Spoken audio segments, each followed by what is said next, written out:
Olá, eu sou a professora Larissa Torres e estamos na disciplina de Marketing Digital e Mídias Sociais. Vamos lá? Vamos acompanhar aqui a apostila, certo?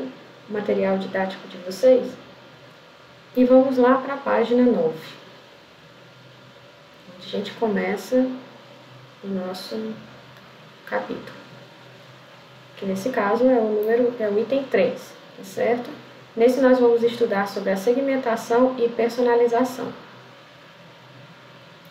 Os objetivos de aprendizagem são estudar sobre o marketing individualizado, entender sobre as motivações em relação à internet, aprender sobre a propaganda. Vou voltar. Os objetivos da aprendizagem são estudar sobre o marketing individualizado, entender sobre as motivações em relação à internet, aprender sobre a propaganda de resposta direta, conhecer sobre a personalização e estudar sobre o inbound e outbound. Bom, vejamos primeiro na introdução, a segmentação e personalização. Então, os profissionais de marketing buscam individualizar e comunicar-se com seus clientes de modo 1 a 1. Então, para implementar esse relacionamento, nós temos uma análise e uma segmentação do mercado-alvo. Então, a gente tem a relação com o cliente virtual. Essa relação com o cliente virtual, ela pode ser feita em diversos canais, desde as redes sociais, saques, serviços de e-mail, ou seja, de forma que a gente possa interagir com o cliente. Então, com a web, essas experiências começaram a ser muito mais individualizadas, por conta de que os clientes, além de participarem mais, estarem mais engajados, eles passam muito maior parte do tempo na web. Então, as empresas hoje fazem investimentos para que possam, através desses canais, ofertar os melhores produtos e também a experiência a esse cliente. Esse marketing individualizado, ele também tem um termo bem utilizado, que é o marketing one-to-one, que é o relacionamento direto e personalizado. Aqui também nós falamos sobre CRM, que é um software que faz justamente essa aplicação individualizada, que é o Customer Relation Manager. Então, no marketing individualizado, nós fazemos atividades e também mensagens, onde o cliente se identifique com essa mensagem e assim ficando cada vez mais individualizado. Os benefícios dessas técnicas, o one-to-one, são justamente a maior facilidade de identificação do público-alvo, maior estreitamento no relacionamento com o seu cliente, agregar valor aos seus clientes, produzindo um alto valor, ou seja, o cliente não vê mais aquele produto apenas pelo preço, mas ele também entende que aquele produto é superior ao preço, é muito mais do que um preço. Tem a ver com que ele deseja esse produto e ocupa um lugar de necessidade para esse cliente. Então, menor custo de contatos através de saques, sites, redes sociais e chats, Então, assim, um custo menor, porque antes você tinha que panfletar, antes você tinha que fazer uma ligação para cada cliente, hoje você tem canais onde você consegue agilidade e uma redução desse custo, através desses canais. Então, temos aqui um quadro, com as características em relação aos sites, que praticam one-to-one na web, através segundo a Peppers and Rogers, um grupo que faz estudos de marketing individualizado. Então, as características desses melhores websites, os sites, são justamente o agrupamento por necessidade, integração online e offline, então a identificação dos grupos, identificando as suas preferências, identificando qual é a sua rotina, qual é o seu cotidiano, e de que forma eles desejam receber mensagens, diferenciando, lógico, esses consumidores em algumas partes, utilizando instrumentos de combinação, que aí é o que eu relatei, softwares de CRM e outros canais, o uso de Golden Questions, que são as questões de ouro, a interação, suporte online em tempo real, meios alternativos para isso, e buscar mais informações sobre esses clientes. Personalização, integrando serviços online e offline, fazendo uma reposição automática e recomendando os produtos de modo personalizado. Então, eu acredito que você já tenha feito visitas ou mesmo pesquisas e no outro dia você recebeu e-mails, você recebeu contato, você recebeu um remarketing também de alguns sites de busca, como o Google, que acabam demonstrando alguns anúncios pertinentes àquele produto que você estava pesquisando e também as questões em relação a entrar em contato. Então, tudo que você faz na web, ela é monitorada, né, de modo geral, pelas redes, pelos buscadores, e isso faz com que crie uma interação, né, no caso de você já ter entrado naquele site ou feito num buscador, então eles enviam e-mails, ou mesmo se você deixou um carrinho vazio também, é muito bom a gente lembrar que carrinho vazio para o varejo é um terror, porque quando você faz a sua compra, né, e deixa lá o carrinho cheio e ele não está vazio, que ele deveria ficar, ele acaba sendo um prejuízo para a loja, porque você deixou o carrinho lá, em vez de deixar vazio, deixa cheio, e aí ele opera como se tivesse realmente uma compra a ser feita. E aí, quando você faz isso, automaticamente vem e-mails tentando renegociar preços, vem também e-mails te chamando para voltar e fechar a compra, porque para o varejo aquele carrinho não está vazio, mas obviamente a compra não foi feita, então fica o meio termo. Inclusive, existem empresas especializadas em recuperação de carrinhos, né, no caso dos sites. A gente também, os avançados, né, informação segura, protegida, né, porque o consumidor tem desconfiança para comprar online ainda. Preenchimento de formulários com o perfil do consumidor. A gente também tem a imigração, gota d'água, né, acompanhamento online, pedidos por clique, sentido da comunidade, né, sentir o que eles acham daquele produto. Integração de parceiros, listas de preferências personalizadas, montagens de produtos online, né, e o próprio Omnichannel. E o básico, né, que é a declaração de princípios de privacidade, reconhecimento de retorno, estímulo ao registro, certo? Informações sobre preferências individualizadas, informações sobre preferências individuais, site organizado por necessidades, né, fácil retorno, instrumentos, e-mail e telefone, né, disponível, navegação personalizável, aqui no caso a gente tem o UX Design, né, que é a experiência do usuário em termos de design, das aplicações, múltiplas opções de envio de faturamento e o histórico de compras. Tá? Então, os 3 níveis de sites que tem um atendimento marketing one-to-one. Tá? E o varejo tem feito vários estudos para que possa ficar mais próximo, né, desse cliente. Bom, segundo o Kotler, né, o marketing de relacionamento é a busca do estabelecimento de relacionamentos mutuamente satisfatórios, né, ao longo do tempo e com partes-chave, né, entre clientes, fornecedores, distribuidores, a fim de ganhar e reter essa preferência, né, dos negócios a longo prazo.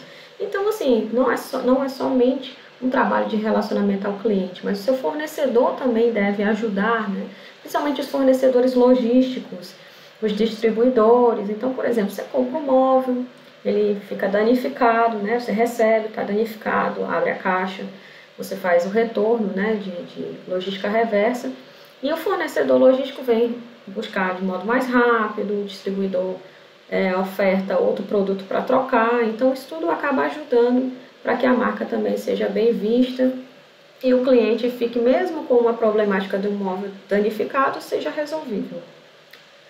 Bom, vamos aqui ver a relação personalizada de acordo com alguns parâmetros, né? Oferecendo recursos de comunicação, né? Sites da empresa, formulários, e-mails, chats, comunidades, né? Então tudo isso diferencia ou ajuda, né? Ligações gratuitas, tá certo?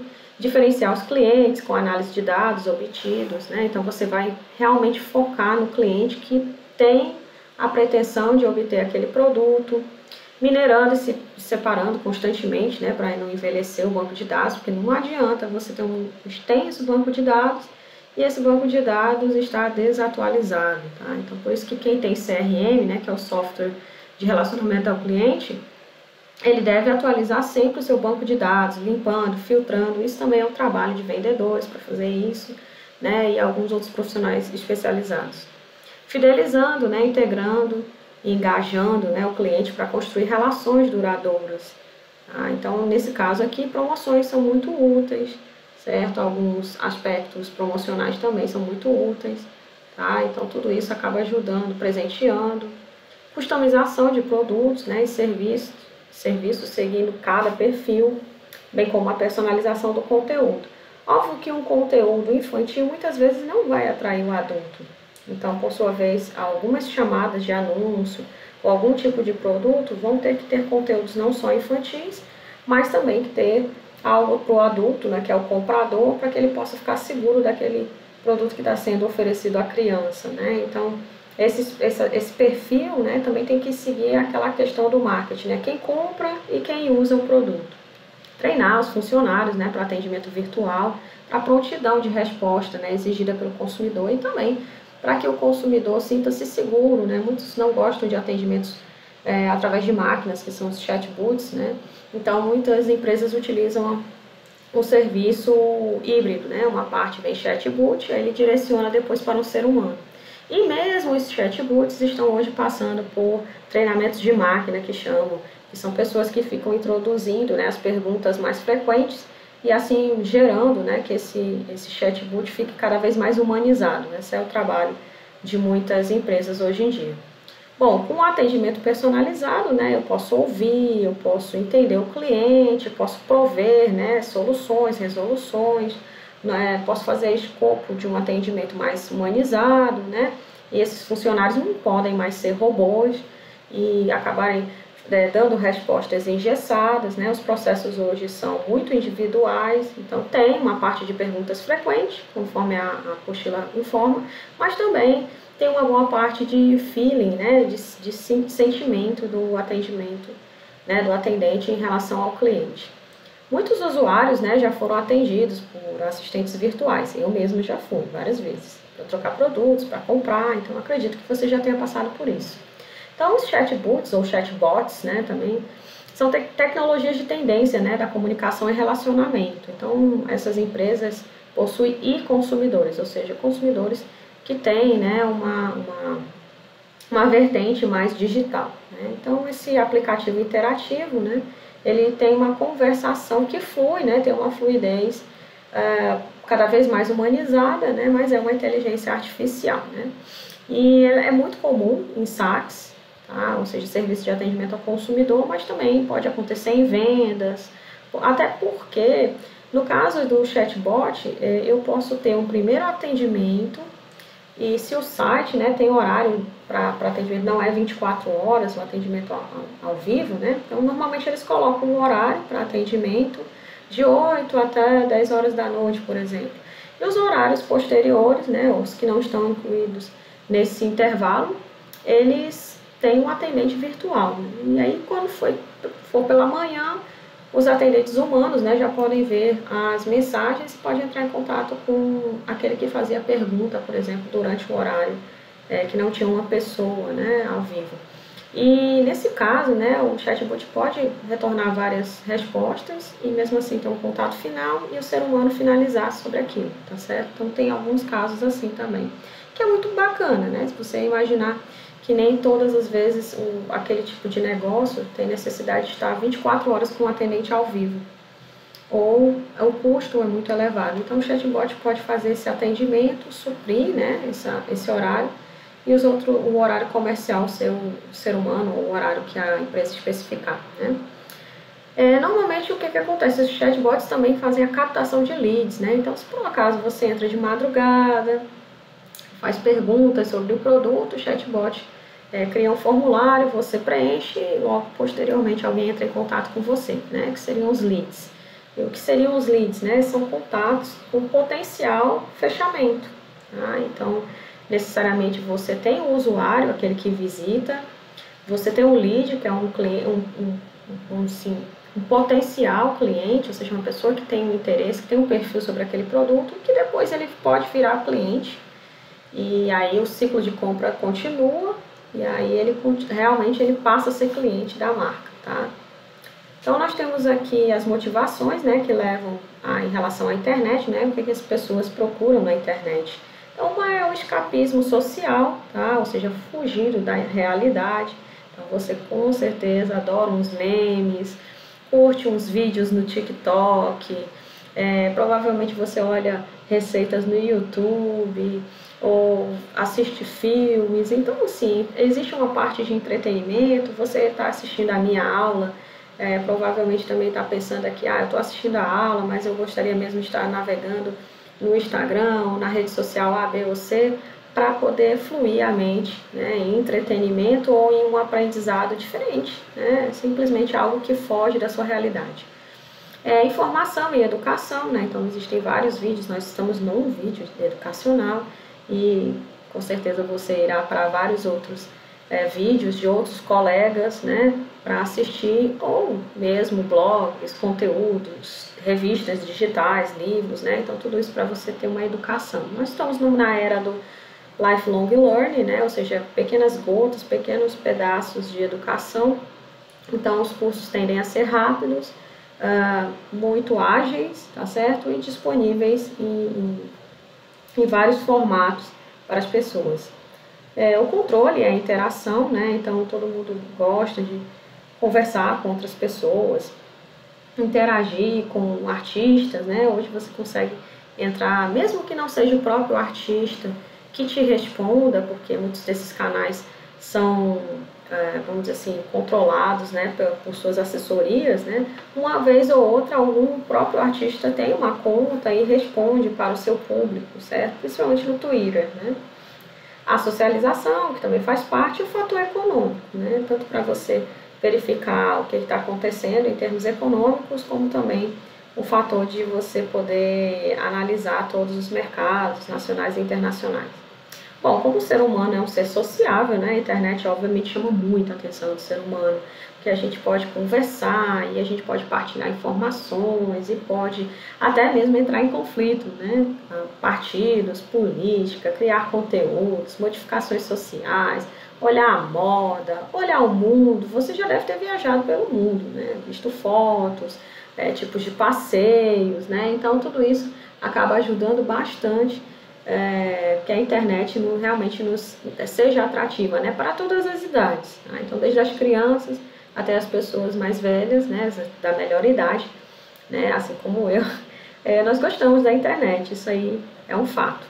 Elas são colaborativas, né, elas têm um fator de conhecimento, um fator econômico, né, visto que o e-commerce, né, faz parte de crescimento, né, de instituições bancárias também.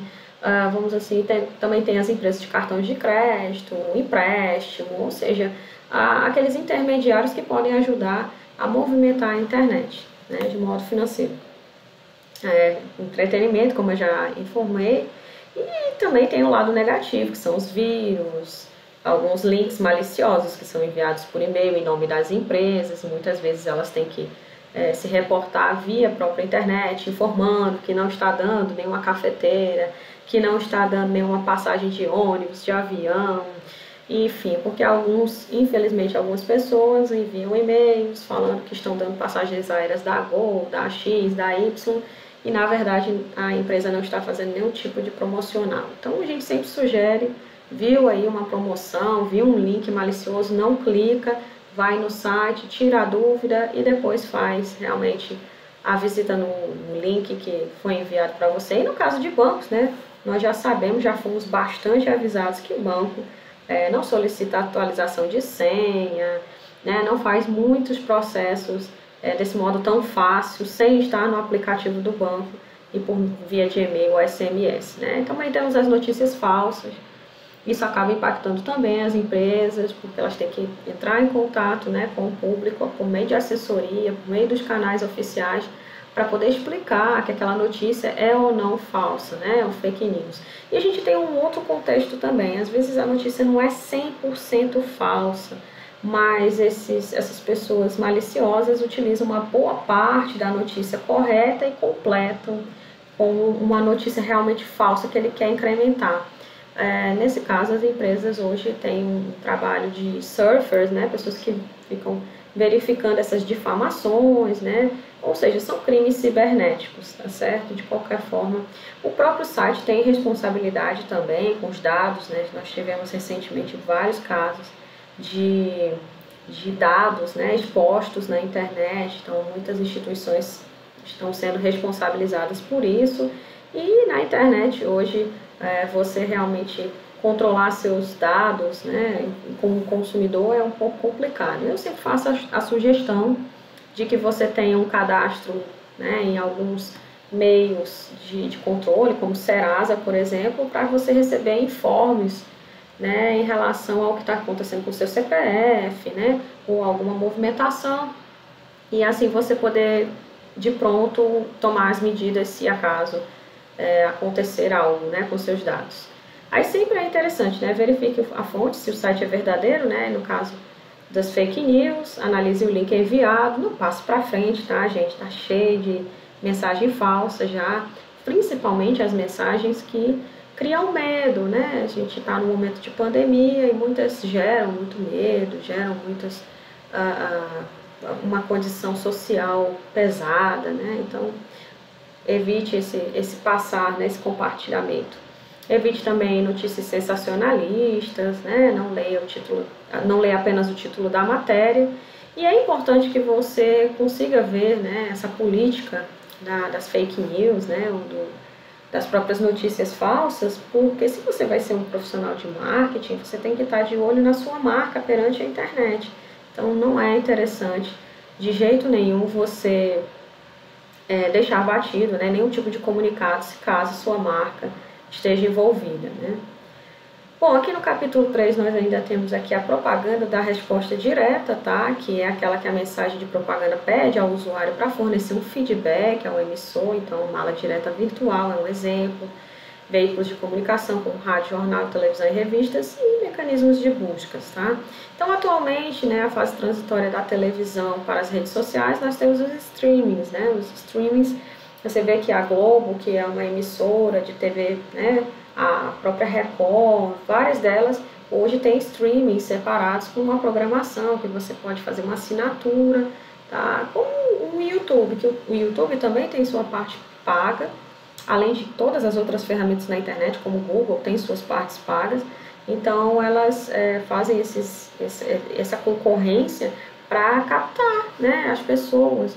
E assim os telespectadores ficam com, além de um conteúdo bem específico, né, você vê que a Globo tem Prime, a Amazon Prime tem outro, Netflix tem outro, o YouTube tem outro, né, nas versões pagas. Então você cada vez vê que tem uma programação específica e que você pode ser assinante de todos eles, tá? Então, durante essa programação, né, muitas programações solicitam, né, que você faça interação. Então, eu acredito que você já tenha ouvido falar de algumas programações que pedem para você fazer um hashtag, né? Eu vi na Band, estou no Big Brother, estamos no Carnaval de Salvador e tudo. E essa hashtag levanta comentários que os apresentadores acabam opinando ao vivo, né, em seus programas ou de televisão ou mesmo de TV virtual. Bom, a hashtag, né, é um símbolo de jogo da velha, né? Acredito que muitos de vocês já usem, eu uso hashtag aulas mais felizes, tá certo? No meu Instagram. E ele serve para agrupar e fazer as categorias de assuntos, né? Levantar, tem os Trend Topics, tá? Então você pode colocar no Google, por exemplo, os Trend Topics, ou seja, os assuntos mais falados naquela semana. E por que que isso é importante? Porque além de você gerar um conteúdo dentro daquela hashtag, muitas usam até hashtags de empresas ou dos slogans que utilizam em suas campanhas, você também tem a questão das pessoas, né, levantarem esse slogan, essa empresa, por conta da hashtag, tá certo? Então as hashtags são bem interessantes. E, obviamente, também a gente, quando sabe dos trend topics, ou seja, os assuntos mais falados, você pode fazer uma estratégia, né, um planejamento de trabalhar, por exemplo, né, uma campanha voltada a memes para aquela hashtag, ou fazer brincadeiras ou ironias se a marca tiver essa pegada, esse perfil para memes, né, ou mesmo algum tipo de campanha especializada sobre isso, tá?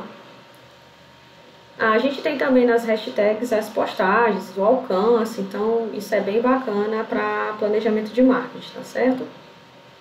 Normalmente, né, tá aqui o Trend Topics, né, as hashtags mais populares, e às vezes um assunto realmente levanta o Trend Topics, né, seja um profissional, seja um político, seja televisivo, sempre tem um assunto mais popular. E você pode se aprimorar disso, né, e fazer uma boa campanha. Tem que ter muito cuidado com a campanha para que ela não ofenda determinados públicos, né? Então tem que ser muito delicado se depender das hashtags, tá certo? Mais festividades, cultura, lazer, né? Então sextou, né, hashtag sextou, Vou explicar para vocês que sextou é brasileiro, né?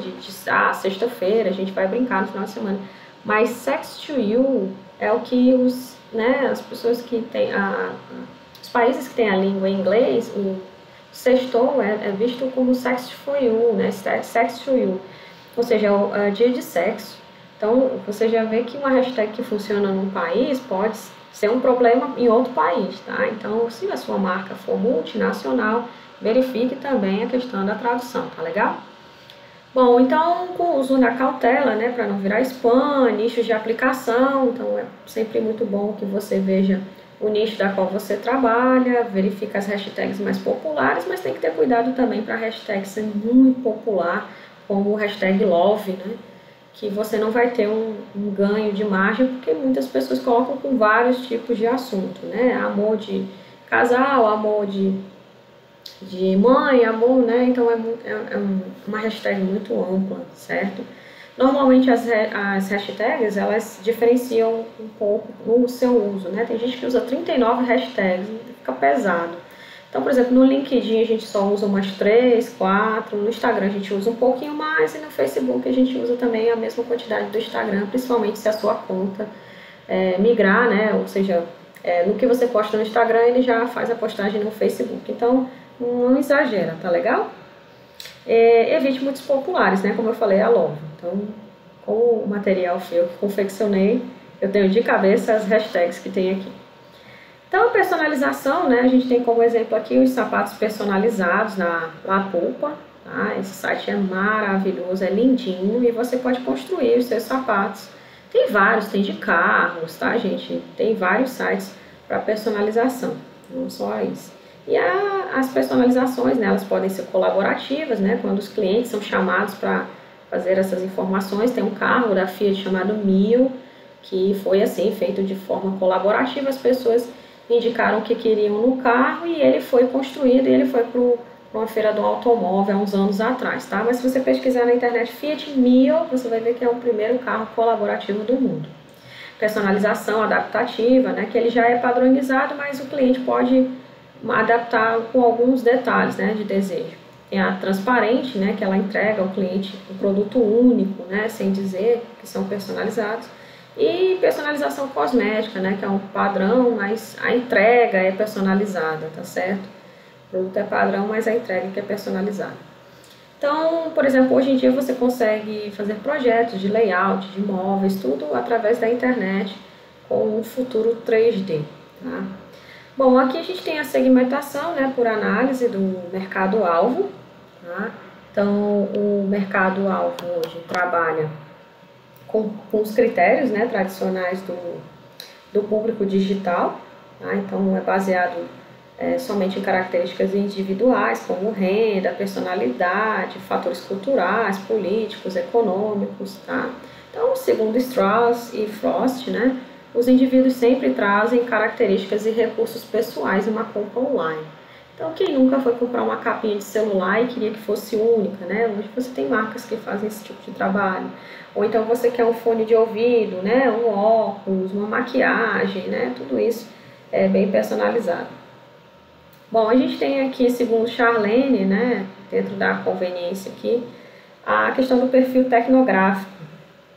Então, o número de pessoas que são envolvidas, né, na comunidade, deste modo, né, podemos analisar os espectadores, ou seja, aqueles que têm uma ideia de opinião, de atitude, padrão de bom senso, né. Então, a gente viu também isso no capítulo 1, né, entre os criadores, conservadores, críticos, colecionadores, participantes, né, espectadores e nativos. E isso se repete nesse conteúdo para te dizer o seguinte, que essas perspectivas de tipo de navegantes, né, vamos assim dizer, de público, elas podem mudar. Então, ontem você pode ter sido apenas espectador, amanhã você pode ser um criador de conteúdo e assim por diante. E isso impacta no produto, obviamente, tá? E aí a gente vem aqui para o perfil, né, dos clientes, no gerenciamento de dados, e a gente fala do CRM, né, o Customer Relation Manager, ou a tradução, gestão do relacionamento ao cliente. Então, essa definição, ela é proveniente da administração, na verdade, ela não é tecnológica. E aí, vamos dar um exemplo, né? Você comprava lá no passado, uns 20 anos atrás, na bodega do Zé. A bodega do Zé também tinha CRM, gente, como era? Ele conhecia todos os clientes que tinha naquele local, anotava no caderninho alguma característica ou outra, e quando chegava, né, vamos dizer, um biscoito, "Oi, dona Larissa, tudo bom? Aquele biscoito que a senhora tanto gosta, chegou. Ó, dona Maria, aquele pacote de bolo chegou também." Então ele sabia, né, por serem locais, né, restritos, bairros ou mesmo interiores, ele entendia e sabia as características dos seus clientes. Agora, uma empresa que tem no mundo todo, ou tem no continente todo, é difícil, né, você contabilizar e ter esses dados dos clientes. Então, essa característica de CRM, ou seja, ter um gerenciamento de dados, de informações do caderninho do seu Zé, passou hoje para softwares onde eles lá recebem banco de dados e fazem correlacionamentos do cliente. Então, eu posso puxar, por exemplo, todas as pessoas que moram no bairro X, que tem a idade Y e que tem o carro fulano de tal. E aí eu puxo, e aí com essa informação o vendedor entra em contato, ou então tem uma publicidade envolvida com esse nicho de mercado e assim por diante, certo? Então são softwares bem interessantes. Então tá aqui, ó, ele colhe dados mercadológicos para atender às necessidades e os comportamentos do mercado, né, com o objetivo de proporcionar, né, algo agregado à satisfação do cliente. Então, tudo hoje que você tem troca de dados, né, seja passa um cartão, isso ou aquilo, ele colhe aqueles dados do caixa e joga no CRM. Então, qualquer ação que você faz, que você entrega dados, hoje, várias empresas, né, recolhem dados, ou seja, você já tem um cadastro, aí nesse cadastro ele faz o apontamento, opa, hoje ela comprou brigadeiro, opa, ela comprou tal coisa, e aí vai alimentando, que é o perfil de compra também. Então, nos cartões de crédito isso é muito comum, de você receber algumas promoções de alguns afiliados dos cartões, onde na verdade ele já tem um perfil de compra e sabe que você compra brigadeiro, que sabe que você compra bicicleta ou peças para bicicleta e te envolve nas programações de anúncios, né, e de publicidade. Mas visto que muita coisa mudou depois da Lei Geral de Proteção de Dados, então a minha sugestão, estude a Lei Geral de Proteção de Dados para que você não seja uma marca incômoda, tá? Então, o engajamento do cliente, né, é a forma mais colaborativa. Então, a gente tem o CRM social, ou CCM 2.0, né, que reconhece essas transações online para o foco da interação. Então, a diferença do CRM tradicional é o orientado por dados e o social orientado por conteúdo. E aí, a gente tem aqui os requisitos, né, do CRM social: monitoramento, mapeamento, gestão, middleware, né, e a medição, tá? Então, formações úteis, o outro identifica relacionamentos, ligando perfis sociais com registros de clientes. A TIM tem um chip ainda chamado TIM Beta, não sei se vocês lembram, ele era pretinho e tinha dados, né, tinha serviços diferenciados. Bom, para você ter aquele chip, você tinha que ter uma quantidade X de pessoas na tua rede social, você tinha que ter um determinado perfil para você receber o chip. Por quê? Porque com esse mapeamento ele entendia que você era um influenciador de muitas pessoas, então não era qualquer um que recebia aquele chip, tá certo? Gestão, né, de dados sociais, regras de negócios, né, triagem de informações, e o middleware são as tecnologias associadas nesse interim, e a medição, né, para avaliar, né, a questão das práticas, do que foi feito. Tudo deve ser medido, monitorado, para verificar, né, se a política de anúncios, de serviços, se aquela publicação realmente atingiu o público, se vendemos bastante. Então eu preciso de dados, né? Sem dados eu não consigo fazer realmente as novas campanhas, eu preciso ter um histórico também. Então o monitoramento das redes sociais, né, é importante para algumas identificações de perfis. Esse monitoramento que a gente está falando aqui não é invadir sua máquina e nem tampouco roubar dados. Nós estamos falando daquele que comprou, deixou seus dados, fez um perfil de compra, tá certo? Aí com as mídias sociais, com os softwares de compra, CRM embutido em sites ou em qualquer cartão de crédito e tudo, você verifica, né, que você tem muitas informações que podem ser obtidas, né, do cliente para com a empresa. A gente tem aqui a social media, né, e o CRM. Então, vale a pena também dar uma lida nos textos, né, pós conteúdo, tá, para absorver melhor.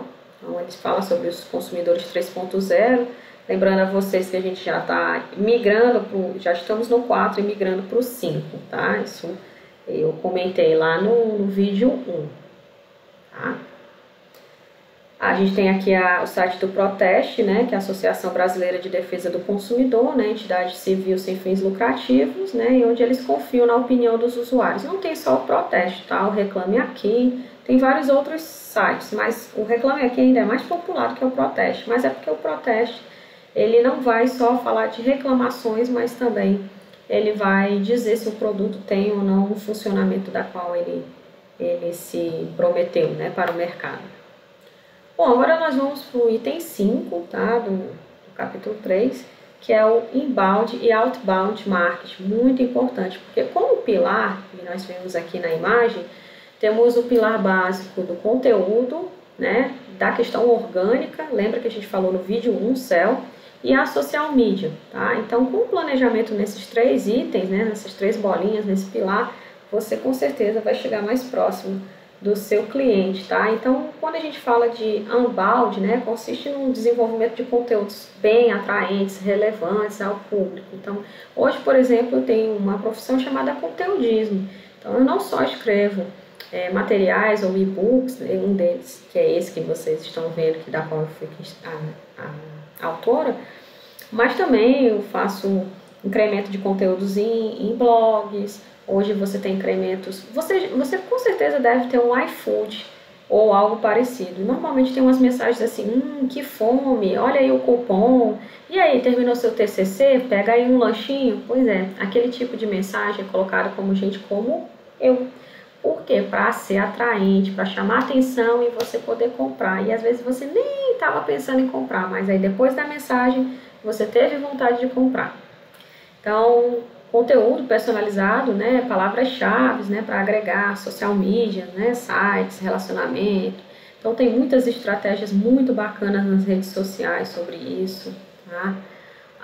Você tem também um planejamento, né, desse outbound, ou seja, o outbound, do que você tem de conteúdo, de tudo bem bacana, interativo. O outbound seria o ao contrário, né? Tudo muito fixo, né? Então, por exemplo, outdoor, no offline, a televisão do modo antigo que a gente entendia, de anúncios. Então, tudo isso ficaria no outbound, tá? E o inbound, né, tem um objetivo, né, de gerar, né, um relacionamento e com isso reter também os clientes, chamado de fidelização. O seu cliente, apesar do termo fidelização, o seu cliente ele não é fiel, né? Ele te troca por curiosidade, te troca por preço, te troca por várias coisas, né, no sentido figurado.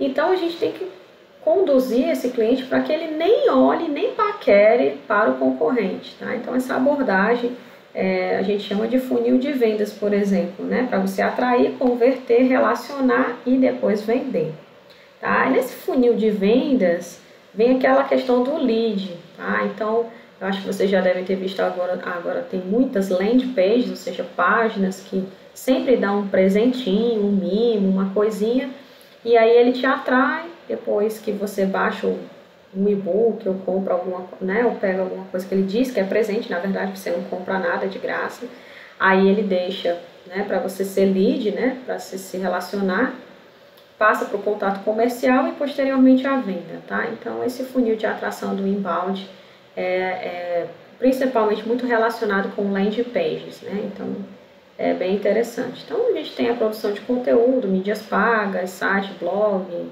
tudo para gerar público, né? A conversão, né? Pessoas, e-mails, e o relacionamento através de automação do marketing, né? Estratégias personalizadas, mídias sociais, e também a questão de vender, né? Qualificação de leads, né? Ou seja, o que era contato um cliente potencial passa a ser um cliente realmente verdadeiro, né? Aquele que compra. Integração do CRM, né, maior alinhamento, né, do marketing com as vendas e retenção e fidelização de clientes, tá? E o outbound é aquele marketing tradicional, como eu já tinha comentado um pouquinho lá na frente, tá? Então, tá aqui o outdoor, né, fixo, só quem vai ver esse outdoor é quem mora nessa linda esquina, né? Nós que estamos em outro lugar não vamos ver esse outdoor. Então, são meios tradicionais, né, de publicidade, tá?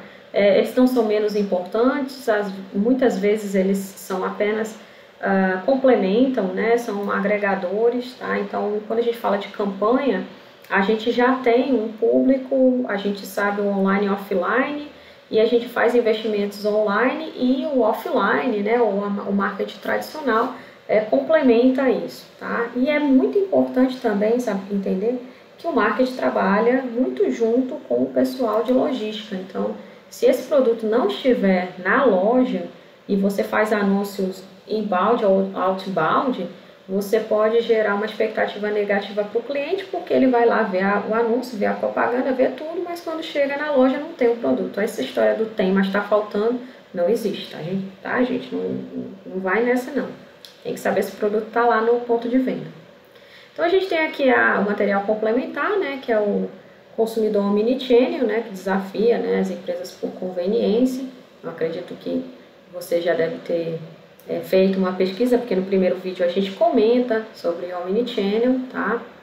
E querendo ou não, é uma personalização. Hoje em dia você tem, por exemplo, no caso da Amazon, né, hoje alguns containers que eles colocam em algumas regiões, né, armários, da qual você recebe o código da chave e vai lá e tira seu produto em qualquer lugar, né? Então, por exemplo, em vez de você receber na sua casa, né, às vezes você não quer que o porteiro receba, ou você nunca está em casa, é uma casa solta, né, que você mora, aí eles te dão um código, você vai lá no armário e abre e tira o produto que eles entregam em outro lugar, ou entrega na sua mãe, ou entrega no vizinho, ou você pode buscar na loja, enfim.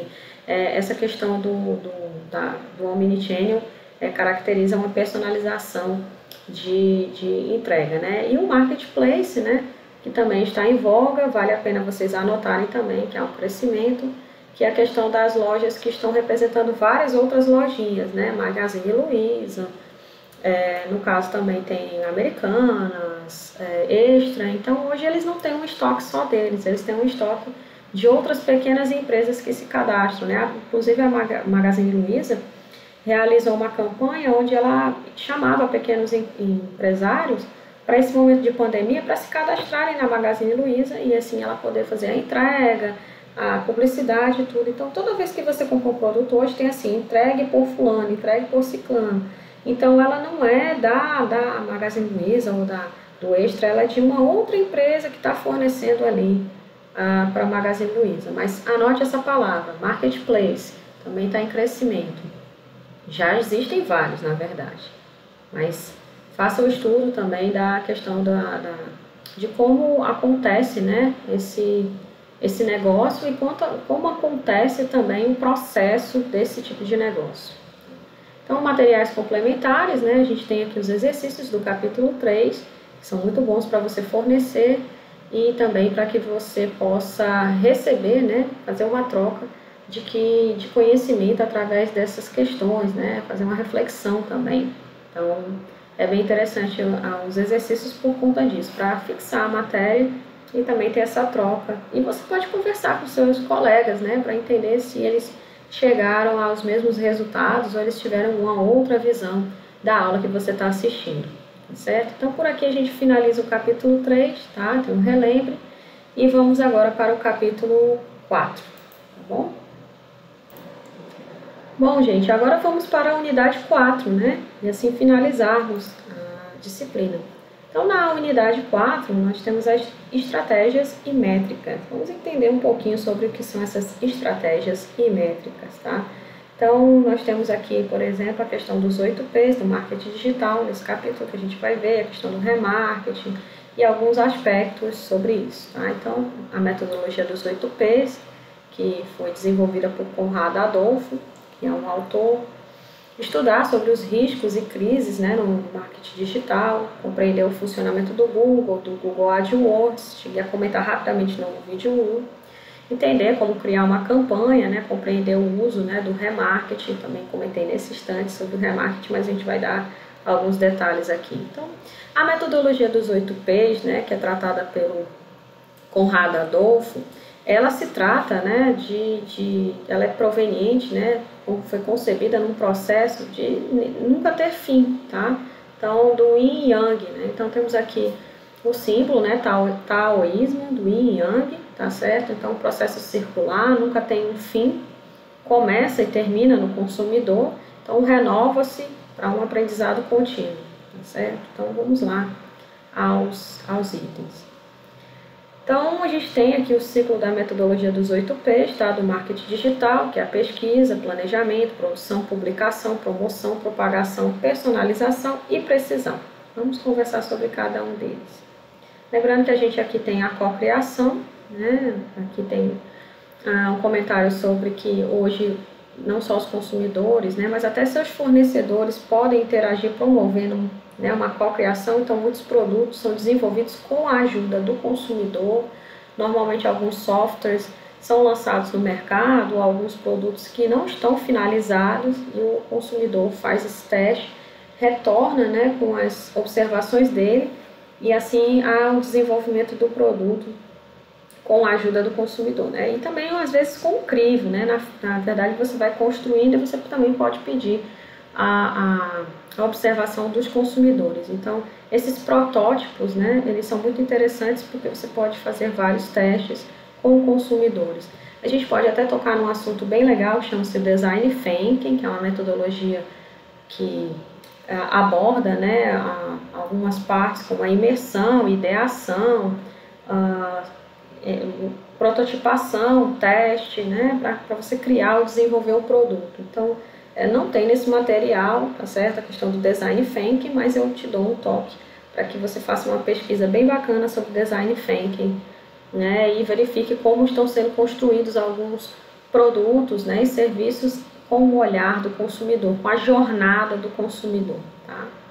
Então, o primeiro P aqui é a pesquisa, onde eu vou verificar meu público-alvo, os comportamentos online, tá certo? A gente até pede para que você faça a jornada do cliente, pense como cliente, porque o produto não foi feito para você, foi feito para o cliente, então você tem que se embasar sobre isso.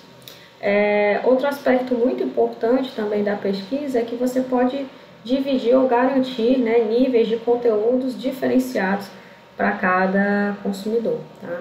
E esse levantamento de dados, né, também pode ser feito através de redes sociais, e-mails. Nunca se esqueçam de pedir autorização ou chamar, né, esses usuários para que eles participem de pesquisas com a sua autorização. Jovens, crianças, menores de idade precisam de autorização dos pais, tá bom? Não perca essa informação. Segundo o planejamento, né, o segundo P, ele deve conter um layout, né, desenvolvido com palavras-chave, redes sociais, divulgação de link, tá? E aqui a gente vai ter indicadores de resultados como o Google Analytics, tá? Então, o planejamento deve ser desde o site, do app, né, do aplicativo, os formatos, né, a experiência. Então, você tem que planejar. Você não pode simplesmente, eu quero abrir um site amanhã e eu vou fazer o site. Não, você tem que entender seu público, até as cores da sua marca e do site vão ser influenciados pelo público que você quer trabalhar, tá certo?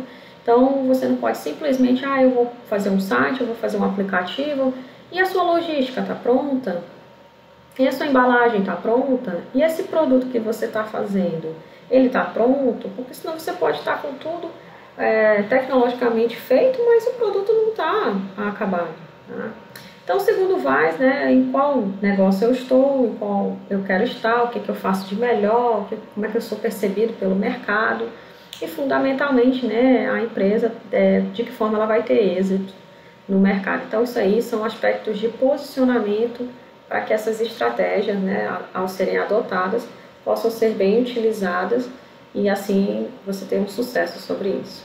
O terceiro P, né, ele vem com uma questão da produção, então vem aqui a questão do conteúdo, da produção de vídeos, da gestão de redes, do posicionamento nas plataformas, né, desde o layout até a identidade do site, né, tudo isso visando o quê? O ranqueamento dos buscadores e velocidade, né, desses sites, tá bom? E nesse P também tem a questão da construção de hot sites, que são páginas promocionais únicas, né, só para aquele momento, e pop-ups, né, que eram os anúncios que antes, né, eles desdobravam e agora eles estão, e também flutuavam nas páginas, né? E hoje você já não vê tanto esses pop-ups, porque eles incomodavam, né, muitas vezes. Mas uma vez ou outra alguém ainda utiliza um pop-up, tá certo?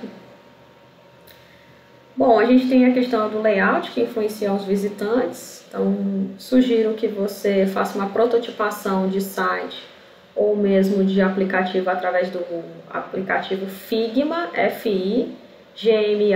Ele é muito bom para prototipação, para que você crie um esboço. Mas se você tem dificuldade com software, não tem problema. Você pode pegar um bom papel, umas canetinhas e desenhar conforme a imagem aí, antes de você começar a produzir o site. E se não for você que vai produzir o site, pelo menos quem vai produzir vai ter ideia de como você vai querer esse seu site, tá bom?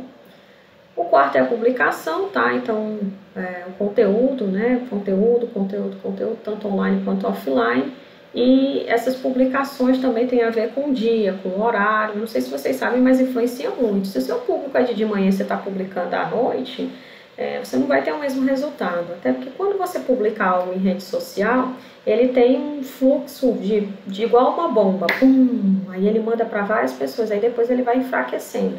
Então, se você faz a publicação agora à noite, provavelmente você vai pegar agora, né, assim, digamos que agora sejam 2 da manhã, eu faço a publicação agora, ele ainda vai surtir efeito até 5 da manhã, 6 da manhã, mas depois do meio-dia já vai caindo, né, a pulverização desse conteúdo. Então, é sempre importante saber qual o horário e qual a constância, todo dia, 3 vezes por semana, 3 vezes por dia, também isso é importante, tá?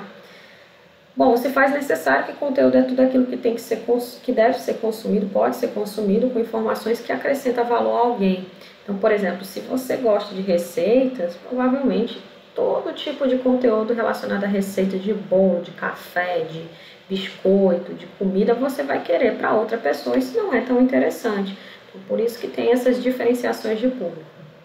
Temos o quinto, né, P, que é a promoção. Então, essa promoção, né, visa divulgar a marca, promover, não é questão de vender mais barato.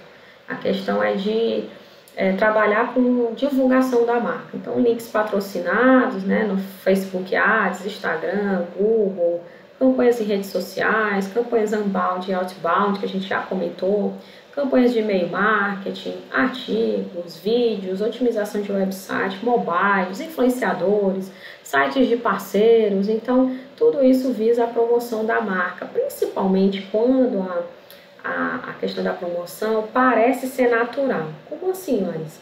Bom, tem uma blogueirinha aqui falando do meu produto e eu não mandei nada para ela, acontece. Tem uma outra pessoa ali, um influencer falando do meu produto. Então, vamos a um exemplo de uma marca.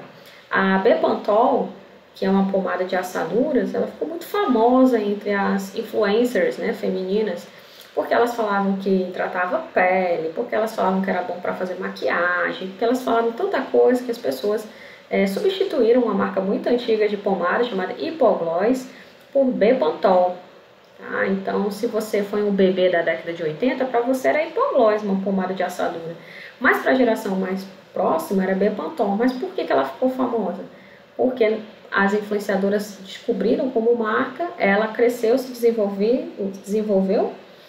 E aí, nesse desenvolvimento, hoje ela não tem só pomada, ela tem óleo, produto para cabelo, produto para maquiagem, certo? Então, a Bepantol, ela acabou estendendo, né, o portfólio de produtos. Então, esse promocional, né, natural também é muito bacana. Sexto, né, que é a propagação, tá? Então, é a viralização que a gente costuma falar do conteúdo da marca. Isso pode acontecer de forma natural, tá? Onde alguém, né, fotografou. Recentemente, um Fantástico, por exemplo, fez uma matéria e um cachorrinho chegou num vídeo, né, ferido, entrou numa clínica veterinária, o vídeo viralizou, né, e aí o hospital veterinário que fez a caridade de atender o cachorro, não só teve os olhares, né, os focos das emissoras de TV, como muitas pessoas ficaram sabendo do cachorro, que já estava cuidado, queriam também adotar um cachorrinho, certo? E a clínica, que talvez não tivesse uma visibilidade tão boa, gerou realmente um viral e hoje, né, muitas pessoas vão na clínica que aconteceu isso. Também já tiveram outros vídeos, como eu gosto muito de bichinhos, né? teve um vídeo de um pet shop aqui pelo Eusébio, que é uma cidade aqui do Ceará, né, do lado do Ceará, se você não estiver no Ceará, por isso que eu estou comentando isso, e vídeos, né, proliferam. No caso, o funcionário do pet shop estava lavando o cachorro e dançando na frente do cachorro, e ele observava, né, de modo carinhoso. Então esse vídeo também viralizou, e obviamente o estabelecimento, não só a pessoa que dançou, mas também o estabelecimento foi visto, né, pelas pessoas. Lógico que isso a gente está falando de modo positivo. Você tem vários itens desses positivos, principalmente alguns perfis que gostam de mostrar algumas coisas bacanas, fofinhas, que é o lado bom das coisas. Tem até um perfil assim. Mas tem muita propagação que é negativa, então tem que ter muito cuidado, que a viralização pode ser para o bem e para o mal. Pessoas ficaram famosas, né, com viralizações, até que tinham um modo de subjugar a pessoa, de denegrir a imagem dela, certo? Mas ela ficou famosa, certo? Seja por uma música ou por alguma coisa que ela falou, e ela ficou famosa por conta disso. Então o consumidor hoje participa muito, critica, e às vezes você não tem controle com essa viralização, tá certo? Seja por humor, ou denegrindo, né, as pessoas, ou mesmo enaltecendo coisas boas, histórias. E as marcas às vezes até se aproveitam por essa viralização, tá? Teve uma viralização de um cachorro que ele destruiu a cama da dona também, não sei se vocês conhecem. Aí ela filmou, né, como é que ficou o colchão, e algumas marcas de colchões doaram o colchão para ela, né, aproveitaram a viralização para fazer a doação.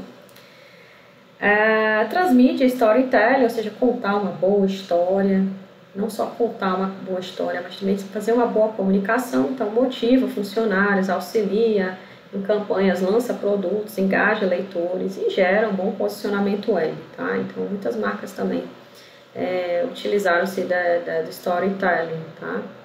E o sétimo é a personalização, né? A gente já comentou bastante, que é um conteúdo personalizado, um produto, um e-mail, né? Um e-mail marketing.